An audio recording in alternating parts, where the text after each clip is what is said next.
Comme souvent je dis, dans un match de football, chacun de son côté fait ses invocations. Entre ceux qui appellent les ancêtres ici, d'autres qui appellent les autres là-bas. Tout le monde fait ses prières.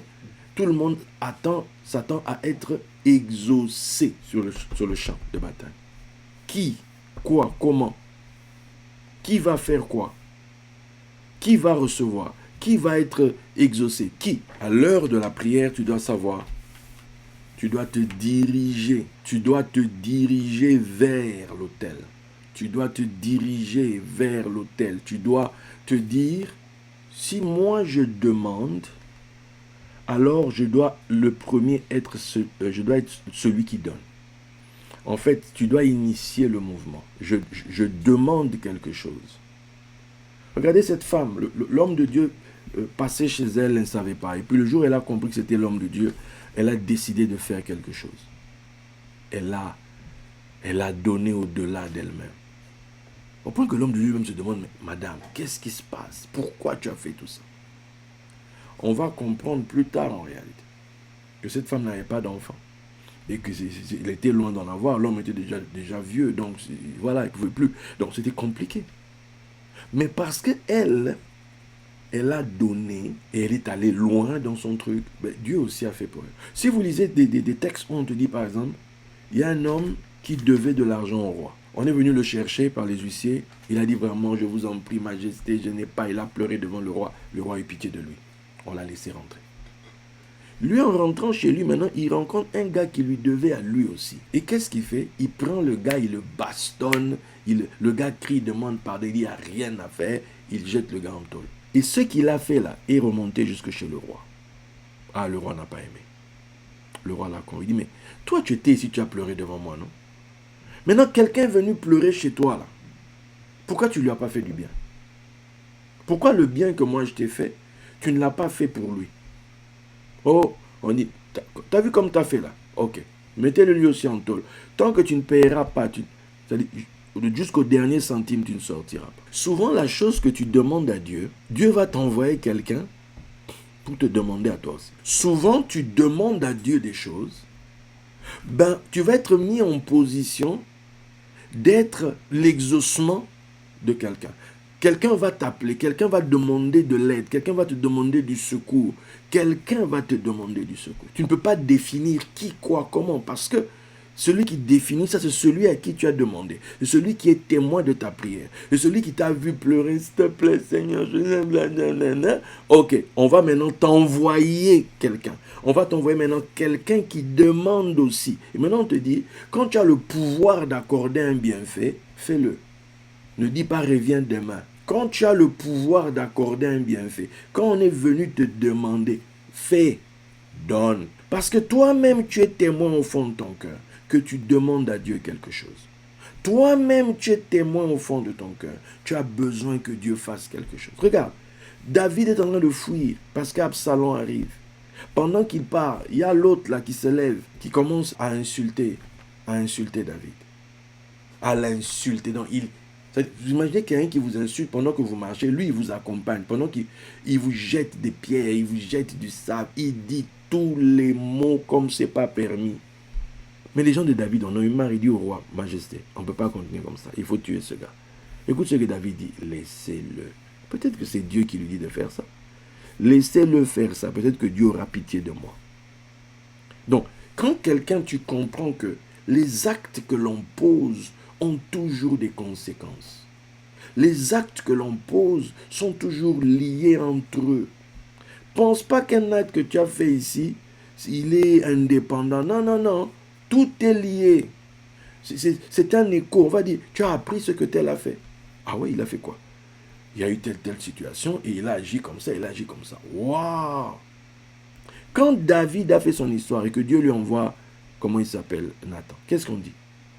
Dieu dit que tu m'as fait, tu es en abomination. En fait, les gens mal parlé. En fait, la cour divine s'est indignée contre l'Éternel à cause de David. D'où Dieu ne pouvait plus rester. Il fallait qu'il fasse un truc. Il fallait qu'il réagisse. Il fallait que David paye. D'où la tradition dit que David aurait été frappé de lèpre pendant 6 mois. Donc, c'est important que tu comprennes ça. À l'heure de ta demande, on va te diriger vers le feu. Maintenant, nous savons que le mot prière, nous connaissons un mot, c'est le mot tefila. Ça, c'est prière. Mais prier se dit leit palel. Prier, c'est leit palel. La racine, c'est palal. Et nous savons que palal, c'est juger. Ok? Donc, mais leit palel, c'est un verbe, on va dire, pronominal, avec un pronom personnel réfléchi. Donc, c'est pas juger les autres, c'est se juger soi-même. Puisqu'on sait que dans Tefila, il y a palal, juger, arbitrer, décider, etc. Mais maintenant, on t'explique que le mot leit palel, c'est la forme réflexive du verbe. Donc, c'est un verbe pronominal avec un pronom personnel réfléchi. C'est en fait, prier, c'est d'abord se juger soi-même. Prier, c'est d'abord s'évaluer. Prier, c'est un temps pour une examination personnelle, une évaluation de soi. C'est ça, prier. C'est ça, en fait, prier. Pour quelle raison? Parce que ton intention qui est derrière cette prière va être jugée. Je vous ai dit tout à l'heure, quand tu pries, tu vas au feu. Ce feu va faire quoi? Ce feu va révéler. Ce feu va interroger les intentions, les vraies raisons de ta prière. Ta prière va être passée au crible. À qui tu demandes? Pourquoi tu demandes? Est-ce que c'est si important que ça? Etc. en fait. Tu vas être confronté à ça. Ça va mettre, ça va mettre en lumière, ça va interroger ta position par rapport à celui à qui tu demandes. Quelle est ta vision de celui à qui tu demandes? Quelle est ta vision de Dieu? Quelle est ta vision du Père? Comment est-ce que toi, votre relation, c'est comment? Tout ça, à l'heure de la prière, c'est en fait un moment où toi-même, il y a une évaluation, toi-même. Pourtant, tu me diras, mais il y a un besoin. Oui, il y a un besoin. T'en fais pas, le besoin, il est là. L'heure de la prière, c'est un moment où en réalité, c'est là où Dieu va t'instruire. C'est là où tu vas apprendre quelque chose. C'est là où on va t'emmener bien au-delà de ce que tu pouvais imaginer. C'est là où, ce qui fait que quand tu vas te sortir de cette situation, tu béniras même Dieu pour cette nécessité. Parce que ça aura été pour toi un rendez-vous divin, un moment pour ta croissance. Dans Tefila se dit, du moins les lettres, c'est Tav, P, Yod, Lamed, He. Je répète, Tav, P, Yod, Lamed, He. Maintenant, qu'est-ce qu'on retrouve là-dedans? On retrouve deux mots.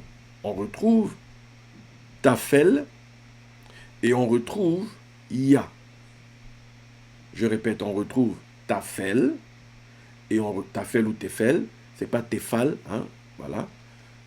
Tafel ou Tefel et Ya. Ya, c'est le nom de Dieu. C'est le diminutif de Yud E Vav E. Ok? Yahweh. Là, c'est Ya. Ok? Donc, comment est-ce qu'on explique? On explique dans Yud E Vav E, on te dit que le Yod, le premier, dans le Yod, c'est le Père. Le premier E, c'est la mère. Le Vav, c'est le fils.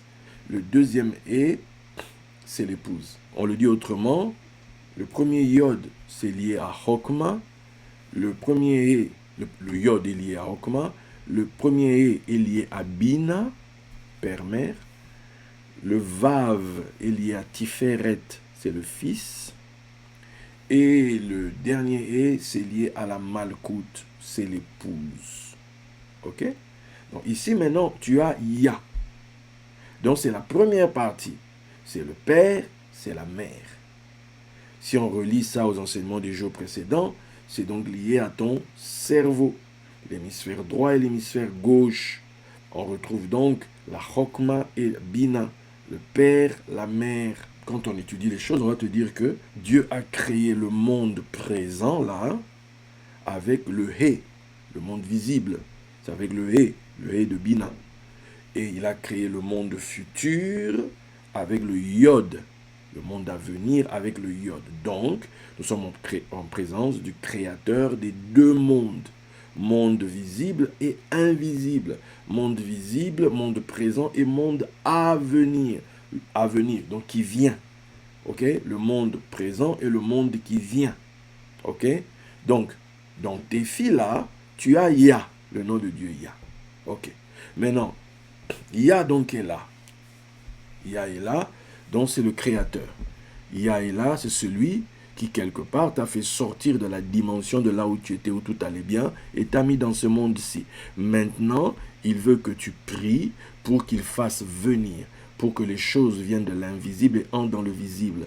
Il veut traiter avec toi au travers la prière, au travers la tefila.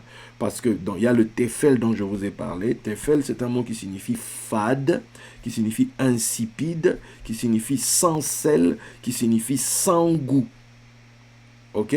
Qui signifie, pour d'autres endroits, chose vaine, chose futile, sottise, chose insensée. Donc, je prie pour changer justement ça. Je viens prier pour mettre du goût dans ma vie.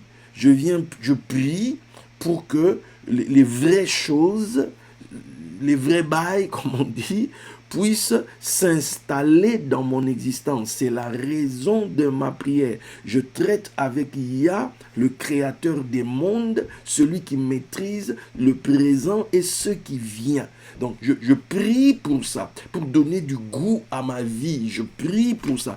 C'est toi, en fait, la vie que tu vas avoir dépend de toi. Dépend de toi. Parce que tu es dans un monde où en étant vrai homme, tu as 5 sens. Tu traites dans le 5. Ok? Tu traites dans le 5. Disons ça comme ça. C'est comme si on te disait que le He gère le 5. D'ailleurs, c'est 5. Ok? Gère le 5. Et la dimension du Yod traite des mondes divins. Ok? On pourra parler des 7 cieux, si vous voulez, plus les 3. Bref. Ok? Vous comprenez l'idée? C'est-à-dire ceux qui doivent venir. Tout ça passe par quoi? C'est ton ressenti. Si une chose pour toi, c'est bien comme ça, c'est bien. Il y a de ces gens pour qui ça ne l'embête pas. Sincèrement, ça ne l'embête pas de vivre comme il vit là. Comme Diogène. Diogène en Grèce.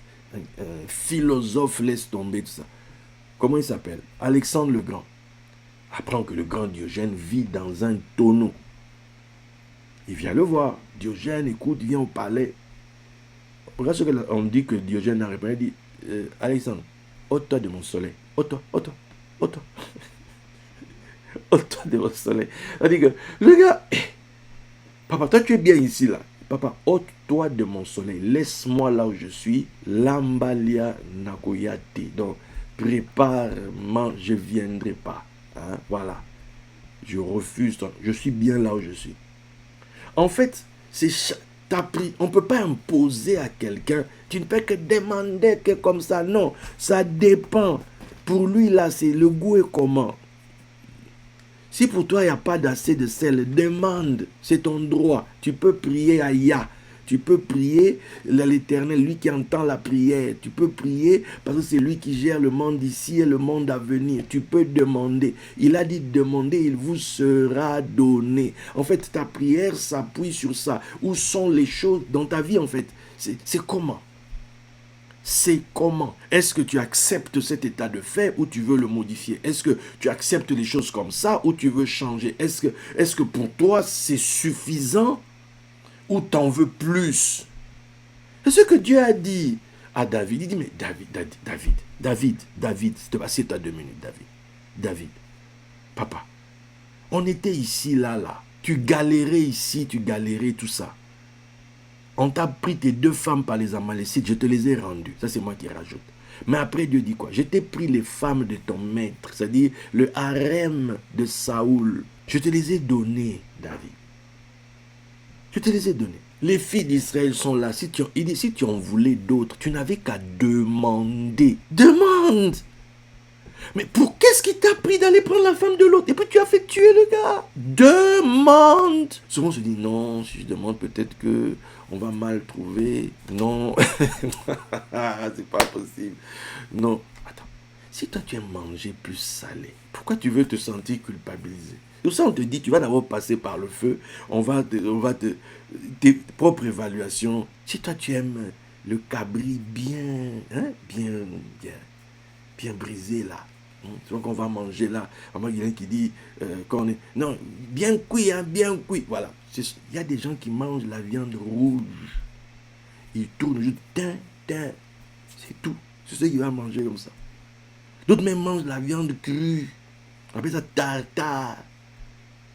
On mélange des trucs dedans, mais c'est la viande qui est crue, c'est du poisson cru. Tendance de cannibalisme oubliée. Bon, bref. Revenons.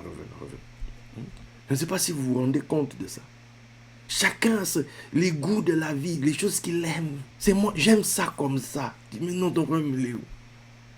Si le gars veut apporter ce sachet quoi en plein Bocuse et son piment, ton problème, il est où? Tant que je paye. Ton problème, il est où? Je ne sais pas si vous comprenez ce que j'essaie de vous faire passer comme truc. La prière est individuelle. C'est lié au goût de chacun. Que personne vienne te dire, tu n'as pas le droit de demander ça, ni quoi, ni comment. On n'a pas le même rapport aux choses. C'est-à-dire que pour quelqu'un, tu vas... Il dit, t'es trop sucré, t'es trop salé. Non, il n'y a pas assez de sel. Mais tout le sel que j'ai mis, non, je ne sens pas le sel. Chacun pour soi. Les goûts et les couleurs ne se discutent pas. À l'heure de ta prière, lâche-toi, fais tes demandes, fais tes doléances, fais tout ce que tu veux dans ta prière. Parce que c'est toi-même, quand on va t'amener pour t'évaluer, pour demander, madame, vous avez demandé ça, vous êtes sûr que c'est ce que vous voulez? Oui, je veux ça. Ne dites pas trop fort, mais oui, c'est ça que je veux. Ah, ok, on va vérifier, on va voir. Voilà, on va checker. En fait, la vie de quelqu'un, c'est comme ça. Ce sont tes propres prières qui vont t'emmener à traverser certains feux, tes propres demandes. Pourquoi? Parce que là, tu ne traites plus avec ta force naturelle. Tu n'es plus limité à ton naturel. Non, tu traites avec le monde invisible. Dès le moment où tu demandes, en fait, tu traites avec l'univers invisible. Tu traites avec les forces invisibles. Tu traites avec tout ça. Dans le monde invisible, il y a de tout. Il y a les ancêtres. Dans le monde invisible, il y a les anges, les bons, les mauvais. Il y a de tout. Il y a Dieu lui-même. Allez voir la liste dans Hébreux 12. Là. Les justes parvenus à la perfection. Ceux qui même à l'époque avaient demandé comme toi la chose là. Et maintenant, on vient lui dire, hey, tu sais qu'il y en a un qui demande comme toi. Ah ouais? C'est qui? Viens voir. On dit c'est lui. Mais lui t'observe et dit, est-ce qu'il est sérieux même? Lui vraiment il veut ça. Il va entendre dire, teste-le un peu. C'est là où tu ne comprends pas. Moi, j'avais fait, Dieu demandé ça. Pourquoi j'ai ça? Regarde, Dieu te dit en mode sans échec. Toi, tu penses la première chose qui va venir te déranger, c'est quoi? C'est la possibilité de l'échec. C'est la possibilité de l'échec qui va venir. Parce qu'on a dit mode sans échec. Échec va dire qui? Quoi? Qui ne veut pas que je vienne? Je vais venir. Nanko, comment dire? Je vais venir m'imposer de force. On va voir s'il va en mode sans échec. Qui est-il lui pour dire qu'il est en mode sans échec? Voilà, c'est comme ça. Tu vois? C'est comme ça en fait. Les anciens champions vont t'observer. On va essayer de voir est-ce que tu as la fibre. Est-ce que tu es l'un d'entre eux? Parce que même pour arriver là, ils sont arrivés. Ils ont fait ça. Tu penses que toi, tu vas passer dedans. D'où maintenant, on check. Est-ce que c'est vraiment une nécessité ce que tu demandes là? Est-ce que tu veux vraiment ça? Est-ce que tu y tiens? Il y a des gens, si tu demandes, quelle est la prière que tu as faite il y a 10 ans? Quelle est la chose que tu demandes à Dieu depuis 10 ans, par exemple? Est-ce qu'il y a une chose dans ta vie que tu demandes depuis 10 ans? Ou bien, les choses que tu demandais il y a 10 ans, est-ce que toutes se sont accomplies? Ou bien c'est toi qui as arrêté? Checkez-vous un peu. Évaluez-vous un peu. Ou vous vous êtes dit, bon, peut-être le ciel ne veut pas m'entendre sur ce sujet-là, je vais me taire. Excusez-moi. Oh, toi-même, mets les épices qu'il faut dans ta vie. C'est ta prière. À l'heure de la prière, c'est l'heure d'épicer la viande, c'est l'heure d'épicer ton existence, c'est l'heure de passer dans la cuisine de ta vie, c'est l'heure de toi-même de demande. Toi, demande, il te sera donné. On vient ici sur terre nue, on n'aura que ce qu'on nous a donné. Maintenant, la question est, on te l'a donné, pourquoi? Est-ce que tu as prié? Ou est-ce que tu as volé? Est-ce que tu as tué quelqu'un? On veut savoir ce que tu as là, tu as eu comment? Parce que vous êtes venu ici nu. Toi maintenant, tu as eu ça comment? C'est comme ça qu'on va checker les gens. C'est comme ça qu'on pèse les gens. C'est comme ça que les gens sont jugés, en fait. Quelqu'un est subitement riche. Il a eu cette richesse comment? C'est arrivé dans sa vie comment? Qu'a-t-il fait? Ça, c'était le numéro 2. On a eu le numéro 1 avec Charles. Numéro 2 avec Tefila. N'oubliez pas, Tafel, Ya. Ok? C'est mis ensemble. C'est Ya qui est capable de changer la donne. C'est Ya qui a fait ce temps présent, qui pour l'instant te donne l'impression d'être, ta vie est fade, ta vie n'est pas comme tu aimerais qu'elle soit, mais il y a aussi le Yud, par lequel Dieu a fait le monde qui vient. Ce monde qui vient va être conforme à ta prière. Il vient parce que tu pries. Les choses vont être changées parce que tu pries, vont être changées selon toi. Quand vous êtes allé acheter des meubles quelque part, on doit venir vous les livrer chez vous. Quand les gens arrivent, on vous demande, on vous les place comment? Ça va se placer dans ta maison comme toi tu veux. En fait, c'est nos prières quelque part qui aménagent nos existences, qui changent les choses dans notre vie. C'est par ta prière. À l'heure de la nécessité, tu as un défi, c'est la prière. À l'heure du moment où ta vie est insipide, tu as un défi, c'est la prière. Est-ce que tu vas prier? C'est un appel à la prière. Je répète, c'est un appel à prier.